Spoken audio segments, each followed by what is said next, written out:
Good morning friends, मेरा नाम है विजय कुमार नागर। स्वागत है आपका एक बार फिर एनआईटीएस क्लासेस कोटा के अंदर। देखो, 15 अगस्त 1947 आज का जो दिन है वो काफ़ी हर्षोल्लास का दिन है हम सबके लिए। आपको, आपके परिवार को, आपके सभी मित्रों को जो है 75वें स्वतंत्रता दिवस के सबसे पहले मैं आपको शुभकामना देना चाहूँगा।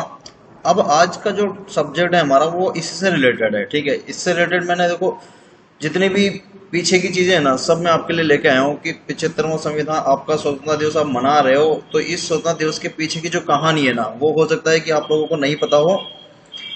एक एक चीज जो है मैं आपको खोल के दिखाने वाला हूँ कि किस तरह से जो है हमारा भारत वो स्वतंत्र हुआ है, वाकई में स्वतंत्र हुआ है या जो है भारत टुकड़ों में बट गया है। वो पूरी कहानी मैं आपको आज बताने वाला हूँ, एक एक करके चीजों को देखेंगे, ठीक है। देखो बच्चों, 15 अगस्त 2021, ठीक है, आज की डेट जिस दिन मैं वीडियो रिकॉर्ड कर रहा हूँ, 75वां संविधान स्वतंत्रता दिवस मनाया जा रहा है, ठीक है। और मैं आज आपको उन कुछ नारों की कहानियां सुनाऊंगा जो जो है स्वतंत्रता प्राप्त करने में या स्वतंत्रता दिलाने में जो है मशहूर रहे हैं, या जिनका जो है सबसे ज़्यादा यूज़ हुआ है स्वतंत्रता प्राप्ति में, ठीक है। चलो देखो, देखो ये कुछ नारे हैं जो लगाए गए थे। आपको इन सब नारों से वाकिफ होंगे, आपने सुने भी होंगे ये सारे के सारे, ठीक है। मैंने यहाँ पे कुछ 10 नारे जो हैं स्वतंत्रता प्राप्ति के समय जो काफ़ी ज़्यादा फेमस रहे हैं, लोकप्रिय रहे हैं, उनके जिक्र किया करा है यहाँ पे। सबसे पहला जो स्वतंत्रता का जो ख्याल है ना, वो भारत के अंदर आता है 1857 की क्रांति के बाद, ठीक है। 1857 की क्रांति के बाद जो है भारतीय एक तरह से जो है एक्टिव हो जाते हैं कि अब हमें इन अंग्रेजों को क्या करना है, यहाँ से भगाना है, ठीक है। तो मारो फिरंगी का जो नारा दिया गया है वो 1857 की क्रांति के समय दिया गया है, ठीक है। फिर दूसरा जो नारा है जो फेमस हुआ है सबसे ज्यादा, वो है वंदे मातरम। वंदे मातरम का जो, देखो, वंदे मातरम हमारा राष्ट्रीय गीत भी है, ठीक है। बंकिम चंद्र चटर्जी द्वारा लिखा गया वंदे मातरम जो है वो राष्ट्रीय गीत भी है। तो जब भारत आजाद हो जाएगा तो उसके बाद जो है भारत का जब संविधान बन जाएगा तो उस समय इस वंदे मातरम को जो है क्या किया जाएगा, राष्ट्रीय गीत में शामिल कर लिया जाएगा, ठीक है। तो 1870 में वंदे मातरम जो है एक तरह से क्या हो गया था, ये नारा उभर के सामने आता है। और स्वतंत्रता का जो संग्राम चल रहा है, स्वतंत्रता के आंदोलन के लिए, जो प्राप्ति के लिए जो अब संघर्ष चल रहा है, उसमें वंदे मातरम का जो है काफी ज्यादा जो है रोल निभाया जाएगा, ठीक है। तो ये नारा काफी फेमस हुआ है 1870 में, ठीक है। फिर इसके बाद स्वराज्य मेरा जन्मसिद्ध अधिकार है, ठीक है। ये नारा दिया गया है तिलक जी ने, ठीक है। और ये 1908 की बात है, जब जो है तिलक जी को गिरफ्तार भी कर लिया गया था तो इस टाइम पे, ठीक है। तो लोकमान्य बाल गंगाधर तिलक जी जो हैं, उन्होंने ये नारा दिया था, स्वराज मेरा जन्मसिद्ध अधिकार है, 1908 में, ठीक है। फिर इसके बाद एक नारा आता है सत्यमेव जयते। सत्यमेव जयते 1918 में, ठीक है। 1918 में ये नारा सामने आएगा आपके, सत्यमेव जयते। फिर साइमन गोक बैक, ये वाला नारा है 1928 में, ठीक है। देखो ये, अगर आपने सुना नहीं होना नाम, तो मॉन्टेग्यू चेम्सफोर्ड अधिनियम एक आया था 1919 में, ठीक है। तो उस 1919 के अधिनियम की समीक्षा करने के लिए क्या किया था, ब्रिटेन से जो है वो 7 सदस्य दल भेजा गया था। उस 7 सदस्य दल में जो है उस शायद उसका जो अध्यक्ष था वो साइमन था। साइमन एक नाम है बंदे का, ठीक है।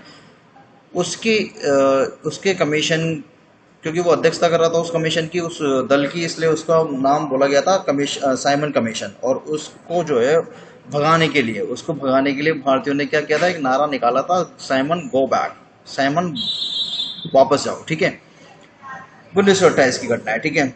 फिर कर मत दो, ये जो है हमारे पटेल जी, ठीक है, लौह पुरुष, इन्होंने जो है गुजरात में एक आंदोलन चलाया था और उसमें जो है उन्होंने क्या कहा था कि कर मत दो, मतलब अंग्रेजों को जो है वो टैक्स मत दो, ये नारा उन्होंने लगाया था 1928 में। उसी के बाद जो है उन्हें सरदार की उपाधि भी प्राप्त की गई थी। फिर इनकलाब जिंदाबाद, ये तो आपको पता होगा सही, ठीक है।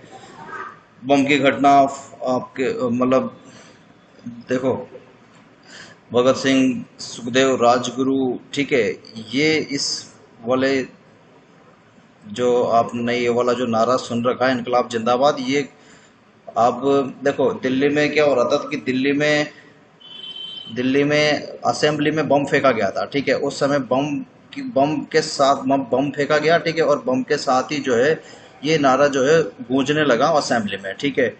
तो बटुकेश्वर दत्त जी थे और उस समय जो है उनके साथ में थे भगत सिंह जी, ठीक है। तो उन्होंने ये नारा लगाया था 29 में। उसके बाद जो है फिर आगे मतलब जो आंदोलन हुए ना, उनमें काफी फेमस हुआ इनकलाब जिंदाबाद। जब तक भारत आजाद नहीं हो गया तब तक ये नारा बुलंद रहा, ठीक है, और आज भी जो है इसका प्रयोग किया जाता है।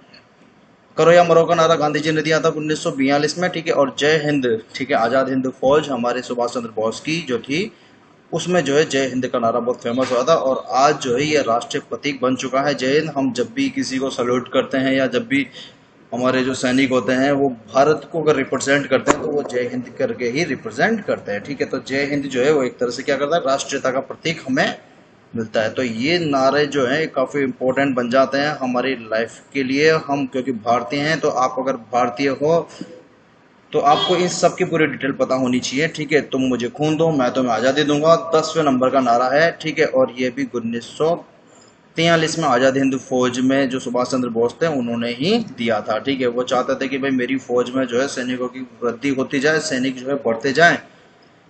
उसके अकॉर्डिंग उन्हें क्या चाहिए थे, सैनिकों की डिमांड थी, और सैनिक उन्हें मिल नहीं रहे थे। तो देखो मिल भी रहे थे ना, तो मतलब उनको और ज़्यादा डिमांड थी। वो चाहते थे कि भाई मुझे जितना ज़्यादा सैनिक मिलेंगे ना, उतना सैनिकों का यूज़ करके मैं अंग्रेजों को भगाऊंगा यहाँ से, ठीक है।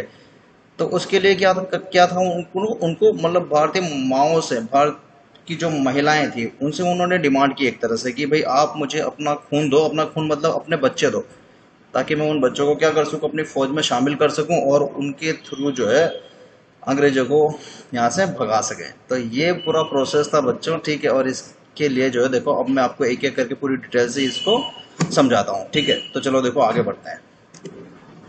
देखो सबसे पहला नारा था मारो फिरंगी। इसकी थोड़ी डिटेल ले लेते हैं, ठीक है। और यहाँ से जो है आपके क्वेश्चंस भी कंप्लीट होते जाएंगे। अगर आप अच्छी तैयारी कर रहे हो आरएस वगैरह की, थोड़ा सा आईएएस लेवल पे, आरएस लेवल पे, तो आपकी स्टडी थोड़ी सी डीप लेवल पे मैं लेके जाऊंगा, ठीक है। हर एक चीज़ से रिलेटेड मैं थोड़ा सा बता दूंगा। तो आप 1857 से लेकर 1947 तक जो है सारा कवर कर लेंगे 10 एक ही वीडियो में, ठीक है। तो इस वीडियो में आपका 1947 से लेके 1857 से लेके 1947 तक का 100 सालों का सफर तय होने वाला है इस एक वीडियो में, ठीक है। हो सकता है 1 घंटे से ज्यादा का वीडियो रहेगा, लेकिन आपका जो है सारा मैटर क्लियर हो जाएगा, ठीक है। 1857 की क्रांति के बारे में आप जानते ही होंगे ना, ठीक है। 1857 की क्रांति होती क्यों है, अंग्रेजों द्वारा क्या किया जाता है। देखो उस टाइम पे एक बंदूक यूज की जा रही होती है ब्राउन बेस नाम की, ठीक है। अब उस ब्राउन बेस बंदूक को क्या कर लेते हैं, वो चेंज कर देते हैं एनफील्ड राइफल से। तो एनफील्ड राइफल में क्या किया जाता है कि गाय और सुअर की चर्बी मेंशन की जाती है। वो उसका जो कारतूस होता है, मतलब जो गोली डलती है, उस गोले के आगे एक टोपी होती है। उस टोपी में क्या किया जाता है, गाय और सुअर की चर्बी लगी होती है। ऐसा उस टाइम का सीन है, ठीक है। तो उससे क्या होता है कि देखो अंग्रेज लोग जो है ना शासन कर रहे थे, तो उनके पास जो सैनिक थे ना वो भारतीय ही थे। मतलब भारत में हिंदू भी रह रहे थे, मुसलमान भी रह रहे थे। तो इसमें क्या हो रहा था कि अब अंग्रेजों के जो सैनिक थे वो भड़क जाते हैं इसमें, ठीक है। अंग्रेजों के सैनिक मतलब क्योंकि हम लोग उस टाइम पे जॉब कर रहे थे अंग्रेजों की, तो हिंदू भी जॉब कर रहे थे और मुस्लिम भी जॉब कर रहे थे। और उनको जो पता चलता है कि जो हम लोग कारतूस छील के क्या कर रहे हैं, बंदूक में डाल रहे हैं, वो कारतूस क्या है, गाय और सूअर की चर्बी से बना हुआ कारतूस है, ठीक है। तो उससे क्या हो जाते हैं, वो भड़क जाते हैं, ठीक है। और 29 मार्च ये डेट याद रखनी है, ठीक है। अब देखो मैं थोड़ा सा पेन ले लेता हूँ। देखो ये डेट थोड़ी सी याद रखनी है। 29 मार्च 1857 में बैरकपुर कहाँ है बच्चों, बंगाल में है, ठीक है। पश्चिमी बंगाल में बैरकपुर है, ठीक है। यहाँ पे क्या होता है, बैरकपुर में 34वीं रेजिमेंट। अब ये रेजिमेंट क्या होती है, ये देखो सैनिक टुकड़ियां हैं। उस टाइम पे सैनिक टुकड़ियों को नाम दिया गया है, तो एक टुकड़े का नाम है 34वीं रेजिमेंट। इसका एक सिपाही होता है मंगल पांडे, ठीक है। ये मंगल पांडे क्या करता है, इसको ये बहुत खुन्न खा जाता है कि नहीं ये गाय की चर्बी तुमने लगा रखी है और हमें बता भी नहीं रहे आप, ठीक है। क्योंकि ये एक तरह से है ना ब्राह्मणपन का ज्यादा मतलब वो पालन करता है कि नहीं मैं बिल्कुल अशुद्ध हो गया, भ्रष्ट हो गया तुम लोगों की वजह से। तो ये थोड़ा सा है ना तेज में आ जाता है और क्या करता है, एक नारा निकालता है कि भाई अब फिरंगियों को मारेंगे। फिरंगी मतलब अंग्रेज लोग, ठीक है। तो ये मारो फिरंगी का जो है वो नारा देता है और 2 फिरंगियों को सल्टा देता है, ठीक है। तो 2 फिरंगी कौन कौन से हैं, एक तो बाग नाम का एक है और एक ह्यूसन नाम का है, ठीक है। तो बाग और ह्यूसन को क्या कर देता है, ये निपटा देता है बच्चों, ठीक है।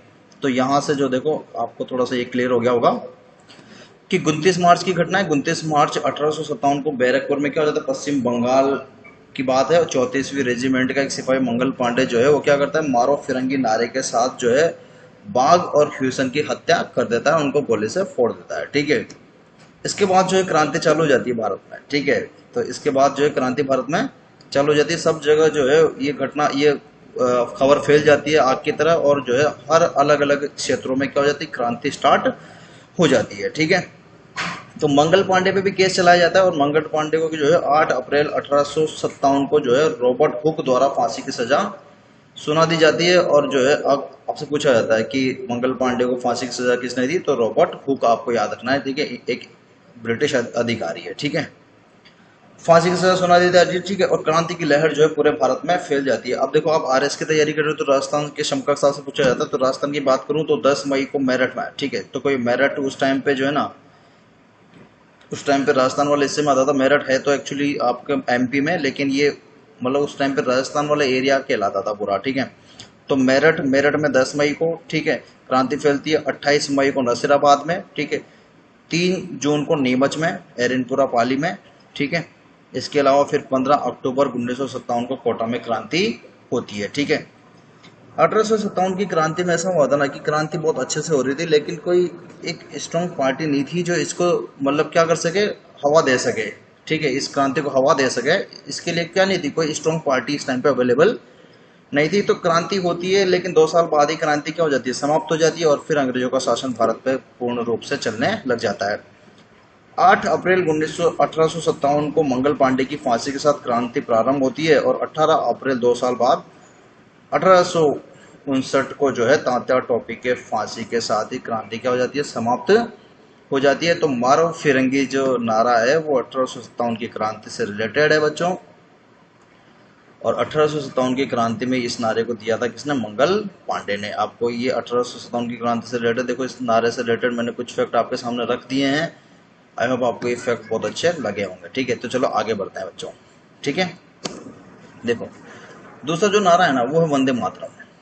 काफी इंपॉर्टेंट है वंदे मातरम। वंदे मातरम आज भी गाया जाता है, आज भी ये हमारे भारत का क्या है, राष्ट्रीय गीत है बच्चों। बंकिम चंद्र चटर्जी द्वारा लिखा गया है और 24 जनवरी 1950 को इसको राष्ट्रीय गीत बना दिया गया है, ठीक है। तो राष्ट्रीय गान, सॉरी राष्ट्रीय गान ये मैंने गलत लिख दिया बच्चों, राष्ट्रीय गीत है ये, ठीक है, राष्ट्रीय गीत है, राष्ट्रीय गान नहीं है। राष्ट्रीय गान हमारा जनगण मन अधिनायक जय है, रविन्द्रनाथ टैगोर द्वारा रचित है, तो वो है, ये राष्ट्रीय गीत है, ओके।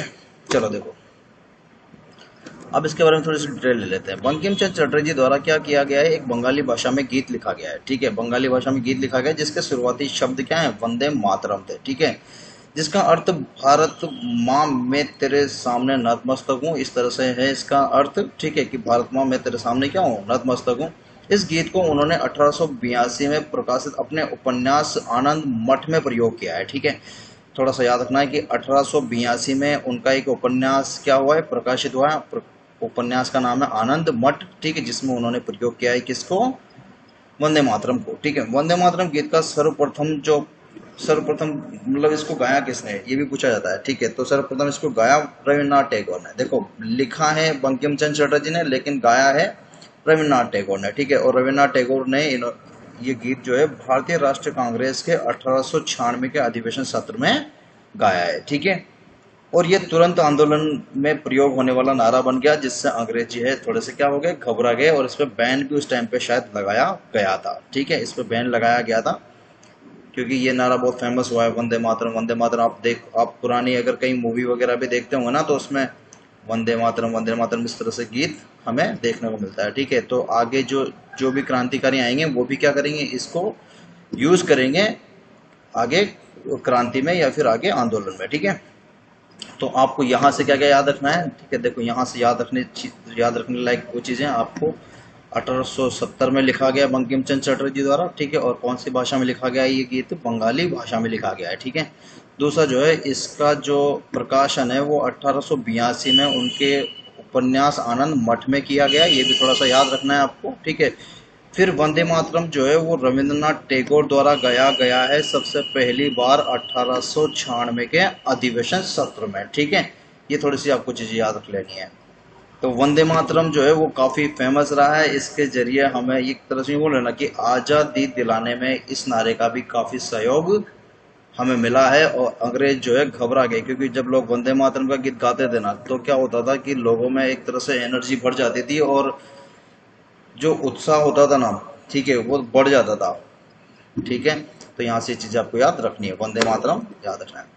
स्वराज मेरा जन्मसिद्ध अधिकार है और मैं इसे लेके ही रहूंगा, ठीक है, छोड़ूंगा नहीं। ये जो नारा था ये किसका था, तिलक जी का नारा था। आपके जो बाल गंगाधर तिलक हैं उन्होंने ये नारा दिया था जब उन्हें गिरफ्तार कर लिया गया था। ठीक है, 1908 में वो गिरफ्तार हुए थे। 1908 में उनको गिरफ्तार कर लिया गया था और 6 साल के लिए मांडल्य जेल बर्मा में उनको भेज दिया गया था बच्चों। बर्मा मतलब आज का म्यांमार। ठीक है, आज का म्यांमार जो है वहां पे उनको भेज दिया गया था। दिखा देता हूँ फैक्ट आपको। ये नारा लोकमान्य बाल गंगाधर तिलक जी का है। ठीक है, 1908 में अंग्रेजों ने तिलक जी को उनके मराठी अखबार केसरी, ठीक है, मराठी अखबार केसरी में छपे एक लेख में, ठीक है, जिसमें अंग्रेजों की घोर निंदा की गई थी कि उसके कारण राजद्रोह के केस में क्या कर लिया, गिरफ्तार कर लिया और बर्मा, बर्मा मतलब आज का म्यांमार देश, ठीक है, वहां की मांडल्य जेल के अंदर 6 साल के लिए उनको भेज दिया। ठीक है, तो 2019, ये देखो कब होंगे, 1908 में गिरफ्तार होंगे तो 1909, 10, 11, 12, 13, 14, ठीक है, 14 में ये क्या होंगे, वहां से रिहा होंगे। ठीक है, तो 6 साल के लिए इनको क्या कर लिया जाता है, गिरफ्तार करके मांडल्य जेल में भेज दिया जाता है और 6 साल ये जो है अपने वो जेल में ही बिताते हैं। ठीक है, और वहाँ पे जो है देखो इन्होंने एक उपन्यास भी लिखा है, आपको कमेंट करके बताना है कि जब तिलक जी गिरफ्तार हुए हैं तो तिलक जी ने मांडल्य जेल में 6 साल में एक उपन्यास लिखा है, काफ़ी फेमस रहा है। ठीक है, बहुत फेमस है। ठीक है, बहुत ज़्यादा फेमस है। ठीक है, तो उसका जो है आपको कमेंट में बताना है कि कौन सा वो उपन्यास है। तिलक जी रिहा होकर आए तो उन्होंने 28 अप्रैल 1916 को होम रूल लीग की स्थापना करी। देखो होम रूल लीग जो है ना 2 बार बनी है, एक तो एनी बेसेंट ने भी बनाई है और एक आपके तिलक जी ने भी बनाई है। तो एनी बेसेंट, और अगर देखो एग्जाम में आता है ना कि होम रूल लीग किसने बनाई, तो होम रूल लीग में एक ही नाम आएगा, तिलक जी आएगा या एनी बेसेंट आएगा। तो तिलक जी आए तब भी राइट है और एनी बेसेंट आएगा तो तब भी राइट है। ठीक है, तो एनी बेसेंट ने भी होम रूल लीग की स्थापना करी है और तिलक जी ने भी करी है, पर तिलक जी ने पहले करी है। 28 अप्रैल 1916 को जो है तिलक जी ने होम रूल लीग की स्थापना करी है और 15 सितंबर 1916 को, दोनों 16 में है। ठीक है, ये भी 16 में, ये भी 16 में, पर ये अप्रैल में है, ये सितंबर में, मतलब काफ़ी ज़्यादा महीने, अप्रैल के बाद मई, जून, जुलाई, अगस्त, सितंबर, 4-5 महीने बाद जो है वो एनी बेसेंट ने भी क्या बना ली, अपनी होम रूल लीग बना ली। होम रूल लीग के 4 साल बाद ही जो है तिलक जी का क्या हो जाता है बच्चों, देहांत हो जाता है। होम रूल लीग उन्होंने बनाई 16 में और 1920 में, 1 अप्रैल 1920 को क्या हो जाता है, तिलक जी का निधन हो जाता है बच्चों। ठीक है, और थोड़ा सा देखो मैं बता दूं आपको, थोड़ा सा इससे एक और चीज़ रिलेटेड मैं बता दूं, जब होम रूल लीग बन रही थी ना, तो होम रूल लीग क्योंकि तिलक जी अब बाहर आ गए थे, जेल से बाहर आ गए थे और बड़े बड़े लीडर थे, तो बड़े लीडर जो है वो बाहर आ जाते हैं, तो उस समय क्या हो जाती है कि सारी शक्तियां जो है ना वो एक होने लग जाती है। तो कांग्रेस का जो विभाजन हुआ था 1907 में, वो अब दोनों क्या हो जाती है, कांग्रेस जो है विभाजित हो गई थी, नरम दल गरम दल बट गए थे, अब वापस क्या हो जाती है, कांग्रेस एक हो जाती है। कब, जब तिलक जी ने क्या बनाई, होम रूल लीग बनाई। तो होम रूल लीग जब बनेगी तो कांग्रेस भी क्या हो जाएगी, एकत्रित हो जाएगी। तो कभी पूछा भी जा सकता है कि कांग्रेस जो है वो सम्मिलित कब हुई या विभाजित कब हुई, तो 1907 में ये विभाजित होती है और 1916 में जो है होम रूल लीग के समय ये क्या हो जाती है, एक हो जाती है। देखो स्वतंत्रता प्राप्ति की दृष्टि देखो, आप स्वतंत्रता प्राप्ति की तरफ चल रहे हैं, ये लोग कितनी कोशिश कर रहे हैं कि आप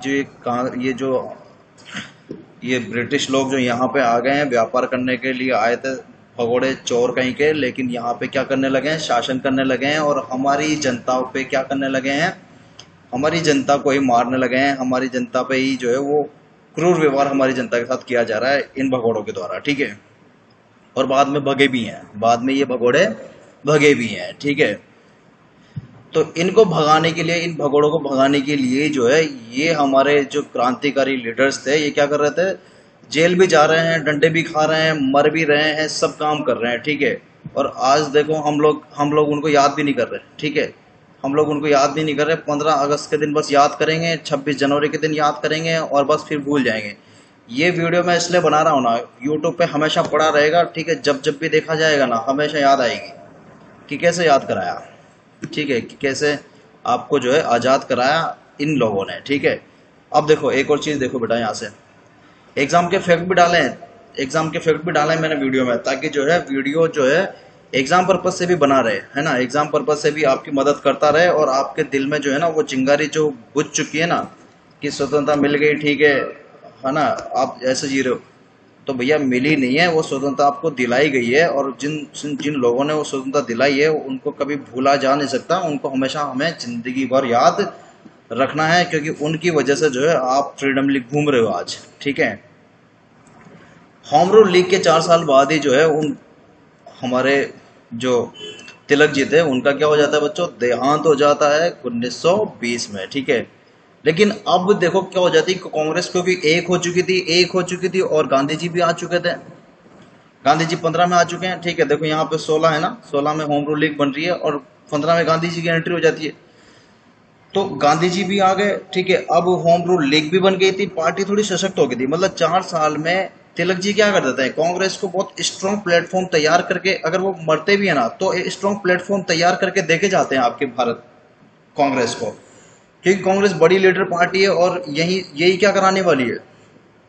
इसी के अंदर जो लीडर शामिल होंगे यही लीडर क्या कर रहे हैं, स्वतंत्रता प्राप्ति के लिए कोशिश कर रहे हैं, यही लीडर हमें स्वतंत्रता दिलाएंगे, ठीक है। तो एक बड़ा प्लेटफॉर्म जो है, बड़ा मंच जो है तैयार कर दिया जाता है, किसके द्वारा, तिलक जी के द्वारा। क्या बना के, होम रूल लीग बना के, बच्चों याद रखना है, इंपॉर्टेंट है। उसके बाद जो है देखो तिलक फंड बनाया जाता है गांधी जी के द्वारा कांग्रेस में, और वो तिलक फंड में 1 करोड़ से भी ज्यादा जो है पैसा एकत्रित हो जाता है। उस समय का 1 करोड़ देखो आप, 1 करोड़ देखो उस समय का। आज आप देखो ना, मतलब 1920 में 1 करोड़ रुपए इकट्ठा हो जाए, आज के कितने हो गए, 1 अरब हो गए। तो अगर किसी पार्टी को 1 अरब का फंड मिलता है तो वो पार्टी कितना बड़ा आंदोलन कर सकती है, काफी बड़ा ना, समझ गए होंगे आप। चलो आगे बढ़े बच्चों, देखो आगे बढ़ते हैं। होम रूल लीग का मतलब थोड़ा सा बताता हूँ। होम रूल लीग का मतलब होता है कि ब्रिटिश शासन के अधीन रहना है, लेकिन संवैधानिक तरीके से स्वशासन की प्राप्ति भी हमें करनी है। मतलब हम क्या करेंगे, अब उन्हीं के जो है, उन्हीं के बनाए गए नियमों से उनको फंसाएंगे, ठीक है। और उन्हीं, मतलब हम स्वशासन की प्राप्ति भी करना चाहेंगे, ठीक है, विरोध करेंगे, लेकिन ब्रिटिश संवैधानिक तरीके से करेंगे। तो वो जो संविधान बना के हमारे लिए बार बार ला रहे हैं ना, उन्हीं में हम उनकी कमियां निकाल निकाल के क्या करेंगे, संवैधानिक तरीके से सुशासन की प्राप्ति करने की कोशिश करेंगे। ये मकसद था किसका, होम रूल लीग का, ठीक है। देखो अगर आपको स्क्रीनशॉट लेना है तो मैं थोड़ा सा ये फोटो वाला पैनल साइड में कर देता हूँ, अब आप ले सकते हो। कंटेंट जो है आपको पूरा मिल जाएगा बच्चों, ठीक है। चलो मैं आगे बढ़ता हूँ अब, चलो देखो आगे बढ़ते हैं। अब देखो क्या है,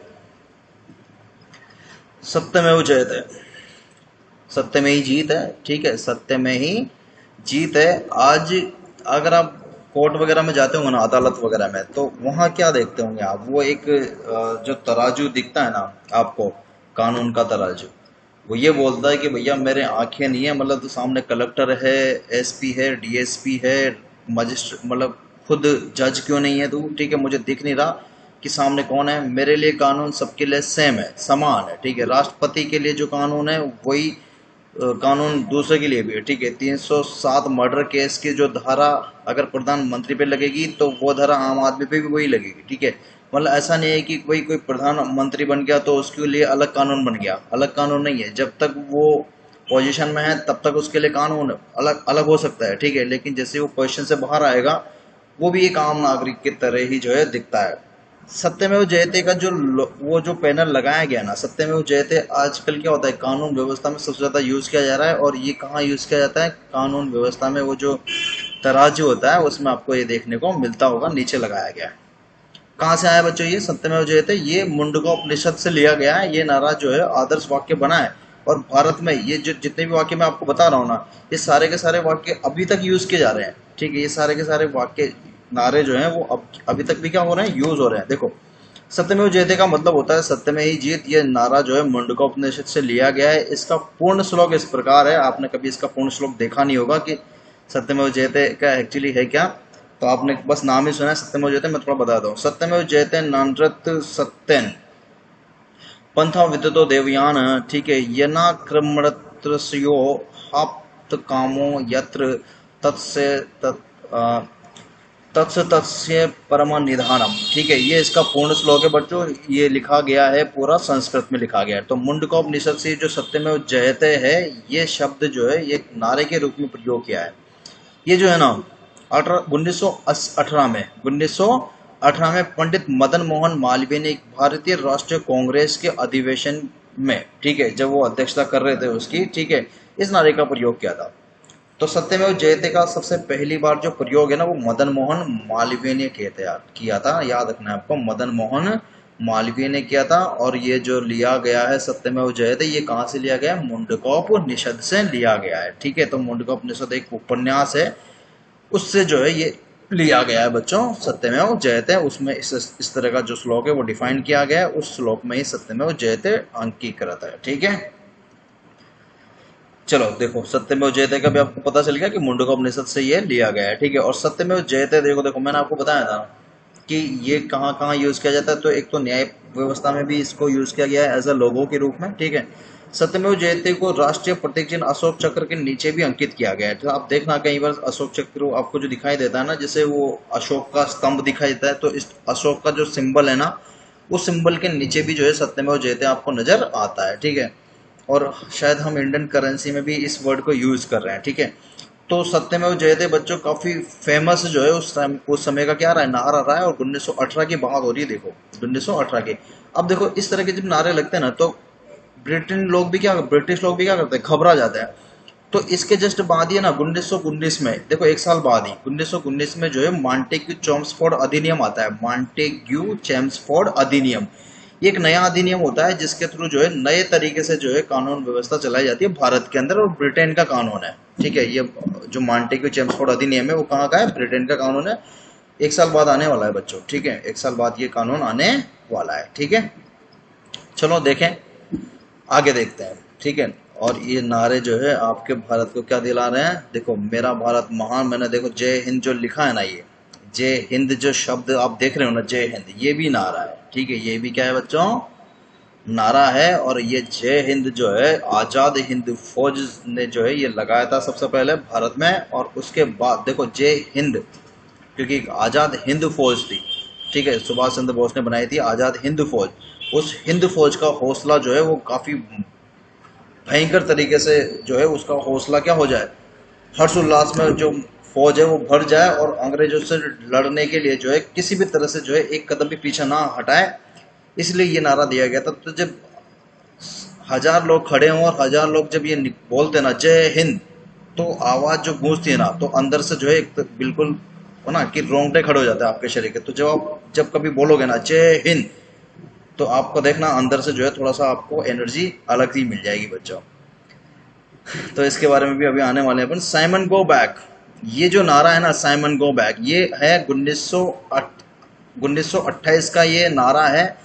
इस समय देखो एक दुखद घटना भी होती है ना, लाला लाजपत राय जो सबसे हमारे मेन लीडर हैं। ठीक है, लाला लाजपत राय की क्या कर दी जाती है? अंग्रेजों द्वारा हत्या की जाती है। देखो मैं आपसे बोल रहा हूँ ना, स्वतंत्रता ऐसे नहीं मिली है बच्चों। ठीक है, ऐसे नहीं मिली है। स्वतंत्रता मिलने के लिए जो है काफी लीडर्स ने अपना खून बहाया है, काफी लीडर्स ने अपनी जान गंवाई है। ठीक है, हम बोलते हैं ना कि यार नेता लोग जान नहीं गंवाते, अरे यही लोग जो है आगे जाके नेता बनते हैं। ठीक है, पर ये देखो आप कितनी मेहनत कर रहे हैं ये लोग। ठीक है ना, वो जो बोलते हैं ना ऐसा, मुझे उनके ऊपर हंसी आती है। ऐसा बोलना नहीं चाहिए, क्योंकि वो हमारे लीडर्स हैं यार, उनके लिए हम ऐसा बोल नहीं सकते। ठीक है, क्योंकि वो लोग कितना कर रहे हैं हमें दिख नहीं रहा, लेकिन वो एक भी काम थोड़ा सा ऐसा मतलब ऊंचा नीचा कर देते हैं ना, या ऐसा लगता है जिसमें हमारी भलाई नहीं है। ठीक है, तो हम लोग उनको बुरा भला बोलने लग जाते हैं। अरे ऐसा मत सोचा करो यार, पूरे भारत को लेके चलते हैं वो लोग। ठीक है, या इतनी बड़ी जनता को लेके चलते हैं, एक एक जने की वो भलाई नहीं देखते, वो पूरे समाज की भलाई देखते हैं। ठीक है, साइमन को कमीशन जो है देखो ना, वो किस लिए आया था बच्चों, ये थोड़ा मैं बता देता हूँ आपको। 1919 में मॉन्टेग्यू चेम्सफोर्ड सुधार अधिनियम लाया गया था भारत में। ठीक है, जिसकी समीक्षा क्या होनी थी? 10 साल बाद होनी थी। ठीक है, जिसकी समीक्षा 10 साल बाद होनी थी, तो उसकी समीक्षा करने के लिए जो है क्या किया गया था? देखो उसकी समीक्षा करने के लिए 1927 में, ये डेट थोड़ी सी याद रखनी है ना, 1919। देखो 1919 का 10 साल होता है, फिर 1929, लेकिन 2 साल पहले ही जो है क्या कर दिया, एक 7 सदस्य दल का जो है गठन कर दिया जाता है ब्रिटेन के द्वारा। ठीक है, क्योंकि शासन ब्रिटेन का चल रहा है। तो उस समय जो है 7 सदस्य दल बनाया जाता है, और वो जो दल था वो दल ही क्या कहलाता है? साइमन कमीशन कहलाता है। उसका जो अध्यक्ष था वो जॉन साइमन था। ठीक है, मैंने आपको बताया था ना साइमन एक बंदे का नाम है। तो जॉन साइमन उसका क्या था, एक अध्यक्ष था, वो उसकी अध्यक्षता कर रहा था ये। ठीक है, अब ये लोग आके डिसाइड करने वाले थे कि हाँ भैया अच्छा चल रहा है प्रशासन, कोई दिक्कत नहीं आ रही है। ठीक है, जबकि दिक्कत तो आ ही रही थी ना, अरे दिक्कत आ रही थी तभी तो हमें मतलब ऐसा करना पड़ा ना। हम लोग क्यों विरोध कर रहे हैं, क्यों हम लोग स्वतंत्रता की मांग कर रहे हैं? मतलब ये लोग क्रूर होंगे, अत्याचार कर रहे होंगे यहाँ पे, तभी तो हमें ये स्वतंत्रता चाहिए ना इन लोगों से। अगर कोई अच्छा प्रशासक है, जनता की भलाई देखता है, तो फिर स्वतंत्रता क्यों मांगेंगे? नॉर्मल सी बात है ना, मांग ही नहीं सकते। लेकिन यहाँ पे क्या हो रहा था, ये लोग जो है ना लुटेरे थे, चाहते थे कि हम बस जितना ज्यादा हो सके उतना ज्यादा लूट के ले जाएं यहाँ से, ठीक है। तो वो तो कोशिश करेंगे ना कि आपको बस निपटा के जाएं। निचोड़ के रख दिया था भारत को इन्होंने। आप बंगाल का विभाजन देखो, मैं अगली क्लास डालूंगा ना तब देखना, आप बताऊंगा कि बंगाल विभाजन जो हुआ है ना क्यों हुआ है वो, ठीक है, और बंगाल का क्या हाल करा है इन लोगों ने। मुझे बहुत गालियां आती है अंग्रेजों में, लेकिन क्योंकि क्लास पढ़ाता हूँ तो मैं अंदर ही रख लेता हूँ उन चीज़ों को, ठीक है। लेकिन आपको भी आती होगी अगर आपने ढंग से पढ़ी है ना, इसकी क्लासें हमने ढंग से पढ़ी है, अंग्रेजों की आपने नीतियाँ देखी होगी, तो आपको बेशक जो है उन पर गुस्सा आता होगा, ठीक है। और जो है क्रांतिकारियों ने सल्टाया भी है उनको, क्यों सल्टाया आपको पता चल गया होगा, ठीक है। एक कमीशन बनाया था बच्चों, देखो यही लोग कमीशन लाते थे, ठीक है, यही यही लोग नियम ला रहे हैं, और फिर उस नियम की जांच करने के लिए इनका ही कोई बंदा आके जांच कर जाता है, ठीक है। ऐसा कुछ नाटक चला रखा था इन्होंने। 1919 में एक मॉन्टेग्यू चेम्सफोर्ड अधिनियम आता है, एक सुधार अधिनियम बोला गया उसको, सुधार अधिनियम, कि भैया हम जो प्रशासन कर रहे हैं उसमें सुधार करेगा ये अधिनियम, ठीक है। तो इस अधिनियम, अब वो अधिनियम 10 साल तक प्रशासन, मतलब उस अधिनियम के द्वारा जो है, उस अधिनियम में जो जो नियम लिखे गए ना, उन नियमों का इस्तेमाल करके जो है 10 साल तक प्रशासन चलाया जाएगा भारत में। फिर 10 साल बाद जो है ना उसकी समीक्षा करने आएगा एक बोर्ड आएगा, फिर वो बोर्ड डिसाइड करेगा कि हाँ भैया किस तरह से इसमें प्रशासन चला है, कोई दिक्कत तो नहीं हुई ना, ठीक है। अब वो समीक्षा भी कौन कर रहा है, बनाने वाले समीक्षा कर रहे हैं, ठीक है। जब ये दल आया, घटित हुआ था ना, तो देखो भारतीय बहुत प्रस्त थे बेचारे, भारतीय बहुत परेशान हो गए थे, ठीक है। परेशान क्यों हो गए थे, क्योंकि 1919 में ऐसी हालत थी, एक तो अकाल उकाल पड़ गया था उस समय, तो इतनी हालत थी, लोगों से कर लिया जा रहा था 36-37%, 37-37%, पता नहीं किस किस तरह की खेती कराई जा रही थी, मतलब इतनी बुरी हालत कर दी थी इन्होंने। अब क्योंकि अब भारत को लगता था कि भारतीय लोगों को लगता था, एक उम्मीद रहती थी कि यार अब 10 साल बाद जो है वो समीक्षा करेंगे, तो उस समय जो है अपन थोड़ी सी शिकायतें डाल देंगे कि यार इस तरह से तो हमारा शोषण भी हो रहा है यहाँ पे। लेकिन सदस्य जो दल है ना, वो साइमन कमीशन था, साइमन कमीशन का अध्यक्ष जॉन साइमन था, और उसमें एक भारतीय नहीं था, उसमें एक भी भारतीय व्यक्ति नहीं था बच्चों, ठीक है। अब जो उम्मीदें बनी हुई थी ना, जो उम्मीदें बनी हुई थी भारतीयों की, वो भारतीयों की उम्मीदें क्या हो गई, टूट गई, कि यार इस बार भी अब 10 साल तो निकल गए, अब आने वाले साल भी क्या होंगे, ऐसे ही निकलेंगे, क्योंकि ये लोग तो जाके रिपोर्ट में यही लिखेंगे कि भाई वहां तो बहुत अच्छा चल रहा है सब कुछ, कोई दिक्कत नहीं आ रही।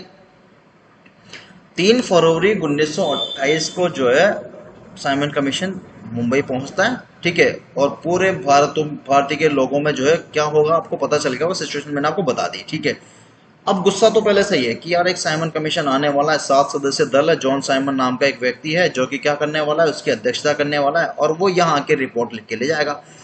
3 फरवरी को जो है वो साइमन कमीशन मुंबई पहुंचता है, जिसका भयंकर तरीके से क्या होता है, विरोध होता है, और एक नारा लगाया जाता है, go Simon, Simon go back, Simon go back. और उसमें जो है लाला लाजपत राय, हमारे जो लीडर थे, लाल बाल पाल, आपने नाम सुना होगा लाला लाजपत राय का, ठीक है, जिनको आप लाल बाल पाल 3 शब्दों के साथ जोड़ के पढ़ते हो ना, लाला लाजपत राय, वो क्या करते हैं इसमें मेन लीडर जो है ना, मुख्य भूमिका निभाते हैं। और उनको क्या, अंग्रेजों का देखो आप, अंग्रेजों का देखो, मतलब हमारे जो किंग है ना, मतलब हमारे जो मेन लीडर हैं, लाला लाजपत राय हुआ, बाल गंगाधर तिलक हुआ, विपिन चंद्र पाल हुए, ठीक है, ये देखो इनको लाठी मार मार के जो है लाला लाजपत राय जी की क्या कर दी जाती है, हत्या कर दी जाती है वहीं पे।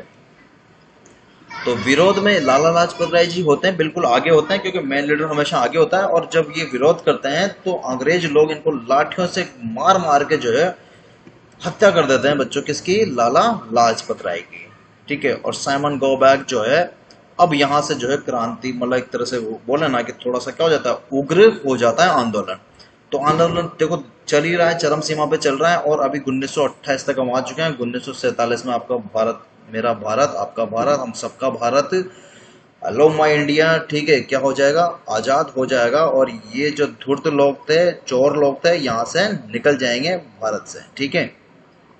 देखो बच्चों, इसमें थोड़ी सी एक चीज यहाँ पे मुझे नजर आती है ना, ठीक है, आपको भी थोड़ा सा पढ़ोगे तो नजर आएगा। देखो इसका भयंकर विरोध हुआ, साइमन गो बैक के नारे लगे, जम के नारे लगाए गए, लगभग सभी दल जो है इसके विरोध में थे। लेकिन पंजाब मुस्लिम लीग और अंबेडकर जी जो है वो सहयोग कर रहे थे, किसको, कमीशन को, ठीक है, कि हाँ ये कमीशन ठीक है, अच्छी रिपोर्ट लिख के यहाँ से ले जाएगा। हो सकता है कि उनके दिमाग में कुछ उस टाइम पे और चल रहा हो, उसके हिसाब से उन्हें लगा हो कि ये बिल्कुल सही है।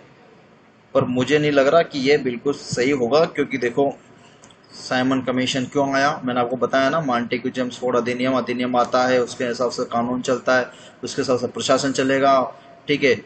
लूटामारी हो रही है, किसानों की हालत खराब हो रही है, किसानों से अलग अलग प्रकार का कर लिया जा रहा है, सब कुछ हो रहा है, ठीक है, सब कुछ हो रहा है। उसी की समीक्षा करने फिर उन्हीं के लोग आ रहे हैं, तो किस तरह से सही है ये आप मुझे कमेंट करके दिखाना बच्चों, ठीक है।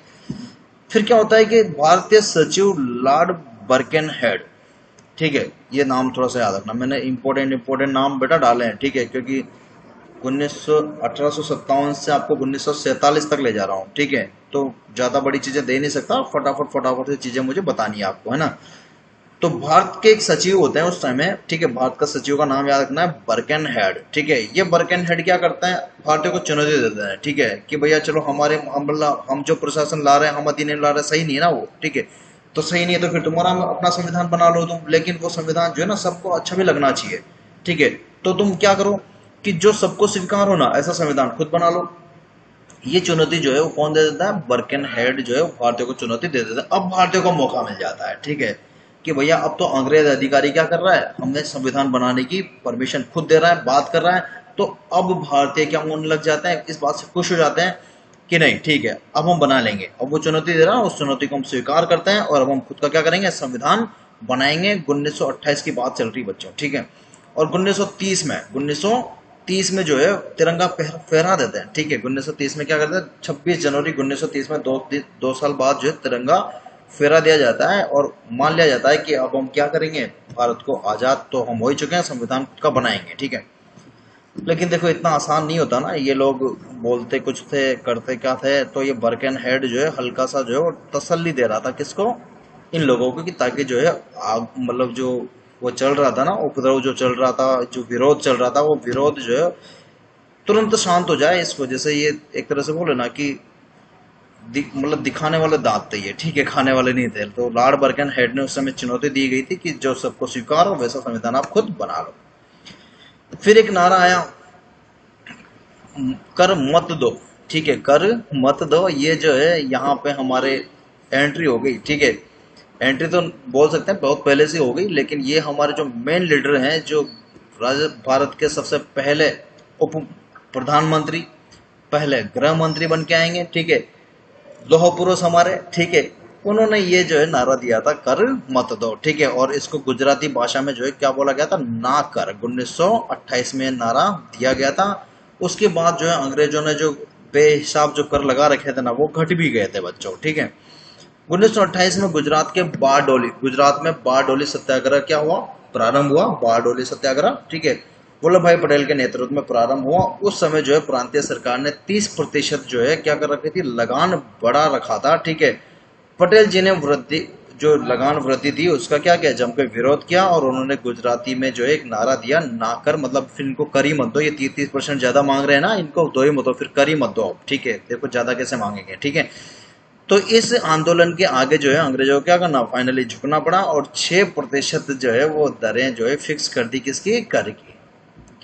तो बच्चों ऐसे देखो, और फिर ये बोलते हैं ना हम ये लीडर बन के निकले, ये आज ये बन के आए हैं हमारे पास, ये देखो कितने सालों से क्या कर रहे हैं। और इनकी स्टेच्यू ऑफ यूनिटी बनती है तो हमें गर्व महसूस होना चाहिए, नहीं होना चाहिए, ठीक है। लेकिन कुछ लोग होते हैं ना भारत में ही रह रहे हैं और भारत क्योंकि जानते तो है नहीं कुछ, ठीक है, जानते हैं नहीं कुछ, पढ़ा है कुछ नहीं, अरे इतने करोड़ यूनिटी में लगा दिए। अरे भैया तुम पढ़ो तो सही इतिहास, ठीक है। तुम भारत में जो रह रहा है ना, भारत में रह रहा है, सोच इसमें घूम रहा है स्वतंत्रता के माहौल में, बदौलत है किनकी, इनकी, ठीक है। ये नहीं होते तो रेंग रहे होते हैं, ठीक है, क्या कर रहे होते हैं, रेंग रहे होते हैं, और जीवन जो मिल रहा होता है उसी को विकास समझते हैं, ठीक है। विकास में लगाओ, यहाँ लगा दिया, धिक्कार है, ठीक है, ऐसे लोगों को धिक्कार है, ठीक है।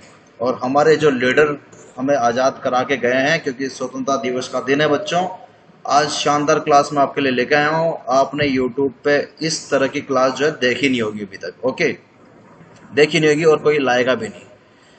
मैं आपके लिए बहुत बेहतरीन क्लास लेके आया हूँ और आप जो भूल चुके थे ना उन लोगों को जो आपके लिए जिए हैं, मरे हैं, ठीक है, उन लोगों को मैं आज याद दिला रहा हूँ आपको। ओके, बारडोली, ठीक है, बारडोली जो सत्याग्रह हुआ है बच्चों, उस सत्याग्रह में गुजरात की जो महिलाएं हैं, ठीक है, उन्होंने देखा ये सारा सीन। उसके बाद जो है पटेल जी को जो है सरदार की उपाधि प्रदान कर दी बच्चों। और देखो मैंने यहाँ पे थोड़ा सा ये डिटेल भी लगाई है किसके, देखो, सरदार वल्लभ भाई पटेल भारत के प्रथम उप प्रधानमंत्री, प्रथम गृह मंत्री, ठीक है, जिनको समर्पित स्टेच्यू ऑफ यूनिटी, ठीक है, स्टेच्यू ऑफ यूनिटी जो है उनको समर्पित है। और वाकई में ऐसे ऐसे महान व्यक्तियों के लिए स्टेच्यू ऑफ यूनिटी मुझे छोटा सा ही लगता है, उससे भी कुछ बड़ी चीज बननी चाहिए इन लोगों के लिए। सैल्यूट है यार, ग्रैंड सैल्यूट, ठीक है। तो यूनिटी जो कि नर्मदा नदी के टापू पर स्थित है का शिलान्यास जो है 31 अक्टूबर 2013 में नरेंद्र दामोदर दास मोदी जी द्वारा किया गया है। और ऐसा प्रधानमंत्री ही जो है वो ये काम कर सकता है। 2013 में देखो, 1947, 2013, देखो आप 2013 में ये चीज़ बन रही है। 1947 में देश आज़ाद हो चुका है। इन लोगों को पता ही नहीं है कि किसने आज़ाद करा है, किसकी क्या रोल रही है, ठीक है। जो इम्पोर्टेंट मतलब जिनका ज़्यादा योगदान रहा है उनको अब हम 2013 में याद कर रहे हैं, ठीक है। वो भी एक ऐसे व्यक्ति की सरकार जो किसी की सुनता नहीं है, जो मर्जी आए वही करता है, ठीक है, और जो फैसले लेता है फटाफट लेता है, ठीक है। तो ऐसे व्यक्ति के शासन जब आता है तो फिर सब कुछ याद आ जाता है, ठीक है, और उनको सब पता है, ठीक है। हो सकता है कि उन्होंने सब कुछ आपसे पहले पढ़ लिया हो, ठीक है, और हो सकता है कि पुरानी सरकारों ने अभी तक वो जो इतिहास के पन्ने ना वो खोल के ना देखे हों, इस वजह से जो है उनको कुछ याद नहीं हो शायद, ठीक है। चलो आगे बढ़ते हैं। लेकिन मैं यहाँ पे किसी के पक्ष में नहीं हूँ, मैं जो है सरदार वल्लभ भाई पटेल के पक्ष में हूँ, क्योंकि उन्होंने जो काम करा है वो किसी ने करा नहीं है, ठीक है। भारत को ऐसा छोड़ के गए थे अंग्रेज, यार अब देखोगे ना, ठीक है, मैं अभी इस आगे क्लास लाऊंगा। भारत को ऐसा छोड़ के गए थे अंग्रेज। अंग्रेज ये चाहते थे कि भारत की ऐसी दुर्दशा हो जाए ना कि भारत भीख मांगने लायक देश हो जाए, ठीक है। लेकिन सरदार वल्लभ भाई पटेल जैसा व्यक्ति अगर देश में होना, ठीक है, तो अंग्रेजों के छक्के छुड़ा सकता है, सबकी बैंड बजा सकता है, ठीक है। तो इन्होंने जो काम करा है ना, भारत 565 रियासतों में बटा हुआ देश था, लेकिन एक कर दिया, ठीक है। क्या कर दिया बच्चों? एक कर दिया, सम्मिलित कर दिया, ठीक है, एकीकृत कर दिया और एक सिंगल भारत बना दिया। टुकड़े हो जाते भारत के अंदर ही जो है, काफी सारे टुकड़े हो जाते भारत के, अगर ये व्यक्ति यहाँ पे नहीं होते। सरदार वल्लभ भाई पटेल जो है, शुक्र मानो कि ये व्यक्ति भारत में थे, इसी वजह से जो है भारत जो है क्या हो पाया, एकीकृत हो पाया। अदरवाइज जो है भारत की सिचुएशन आप देखोगे ना कि कैसी अंग्रेज लोग छोड़ के गए थे, क्या होने वाला था भारत का। सिचुएशन ऐसी थी कि अलग भारत में जो है 565 रियासतें थी ना, तो 565 देशों में बढ़ जाता भारत, ठीक है, 565 देशों में। लेकिन भारत क्या है, एक भारत है बच्चों। तो राजा याद रखो। तो और जिसने ये काम करा है वो ऐसे ही लौह पुरुष नहीं बन गया है, ठीक है, ऐसे ही लौह पुरुष वो नहीं बन गए हैं। सरदार वल्लभ भाई पटेल, ठीक है, हमारी दिलों में धड़कनों में बहते हैं सरदार वल्लभ भाई पटेल, ठीक है। चलो आगे बढ़ते हैं बच्चों। कर मत दो, ये नारा जो है सरदार वल्लभ भाई पटेल ने दिया था। बारडोली का सत्याग्रह, इसी के बाद जो है उन्हें सरदार की उपाधि प्रदान की गई थी। आगे बढ़ते हैं, ठीक है। इनकलाब जिंदाबाद, ठीक है, कोई जब भी कभी कोई आंदोलन होता है ना, सबसे पहला नारा यही लगता है, इनकलाब जिंदाबाद, इनकलाब जिंदाबाद। तो उस समय जो है ना, आ जाते हैं 4 जने मोहल्ले के, ठीक है, इकट्ठे हो जाते हैं चौराहे पे, इनकलाब जिंदाबाद मारने लग जाते हैं, ठीक है। अरे बेवकूफों, तो तुम जो लगा रहे हो ना वो इनकलाब जिंदाबाद नहीं है। इनकलाब जिंदाबाद उन्होंने लगाया था 1929 में, और उसके बाद जो है डायरेक्ट फांसी का फंदा चूम लिया था, ठीक है। अभी मैं जो आपको डेथ लेटर जो है, डेथ लेटर जो भगत सिंह जी का है ना, दिखाने वाला हूँ इसमें। आपने कभी देखा नहीं होगा किसी वेबसाइट वगैरह पे, किसी चैनल पे, मैं आपको आज डेथ लेटर दिखाऊंगा बच्चों, ठीक है। इनकलाब जिंदाबाद बोलने से नहीं होता बेटा, इन लोगों ने बोला था इनकलाब जिंदाबाद, ठीक है, 1929 में जो है। और उसके बाद जो है चूम लिया फांसी का फंदा किसने? भगत सिंह ने। देखो इनकलाब जिंदाबाद का जो नारा है ना, देखो इनकलाब जिंदाबाद का जो नारा है ना, उसका मतलब क्या होता है? इनकलाब का मतलब होता है इनकलाब जिंदाबाद, यानी क्रांति अमर रहे, जो क्रांति चल रही है वो क्रांति चलती रहे। ये नारा जो है भगत सिंह और बटुकेश्वर दत्त ने दिया था, जब वो क्या कर रहे थे, असेंबली में बम फेंक रहे थे, और असेंबली में बम फेंकने के साथ साथ ही जो है इनकलाब जिंदाबाद के जो है नारे उद्घोषित हो रहे थे। असेंबली गूंज चुकी थी इन नारों से बच्चों। उस समय देखो इन्होंने उस मतलब ये गए क्यों असेंबली में, क्यों गए असेंबली में? इसलिए गए क्योंकि 1928 में है ना, मतलब एक साल पहले की बात है, एक साल पहले की घटना देखो आप। 1928 में जो है, देखो ये थोड़ा सा आपको याद हो गया होगा, भगत सिंह और बटुकेश्वर दत्त ने ये नारा दिया है।